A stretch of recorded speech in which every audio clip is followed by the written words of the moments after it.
বঙ্কিমচন্দ্র চট্টোপাধ্যায়ের উপন্যাসের বৈশিষ্ট্য যদি আমরা আলোচনা করি তাহলে প্রথমে দেখব তার সর্বাপেক্ষা বৈশিষ্ট্য হচ্ছে প্লট বা আখ্যানভাগ।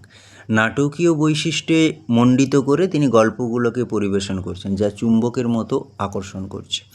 এগুলো সাধু ভাষায় উপন্যাস রচিত হলেও উপন্যাসের যে বর্ণনা, তার যে সংলাপ রয়েছে, সেগুলো প্রবলভাবে হয়েছে, গতিলাভে সক্ষম হয়েছে। এরপরে নারী চরিত্র সৃষ্টিতে বঙ্কিমচন্দ্রের নৈপুণ্য কিন্তু অন্য যে কোনো ঔপন্যাসিকের পক্ষে ঈর্ষণীয়। তিনি নায়িকা, প্রতিনায়িকা বা পার্শ্ব চরিত্র সব ক্ষেত্রেই সক্ষম হয়েছেন। এরপরে আমরা আর একটা উল্লেখযোগ্য তার বৈশিষ্ট্য আলোচনা করতে পারি, যেটা হচ্ছে চিরন্তন মানবিক আবেদন।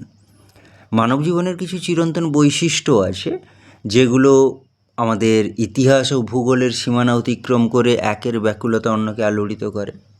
বঙ্কিমচন্দ্রের সাহিত্যে আমরা সেই ধরনের চিরন্তনতা লক্ষ্য করব, যাকে বঙ্কিমচন্দ্র গুরুত্বও দিয়েছেন। এই জন্য দেখি আমরা তার ইতিহাস বা রোমান্সের নায়িকারা কি হয়েছে বলতো, চিরন্তন মানবীতে পরিণত হয়েছেন।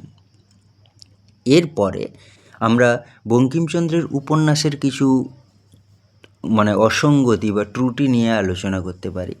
যেমন ধরা যাক, 1 নম্বর হয়েছে তিনি তার অধিকাংশ উপন্যাসগুলোতে নৈতিক তত্ত্বকে প্রাধান্য দিয়েছেন, এবং অনেক ক্ষেত্রে কী হয়েছে, এই নৈতিক যে আদর্শ উপন্যাসের পরিণতিকে অবাঞ্ছিতভাবে প্রভাবিত করেছে।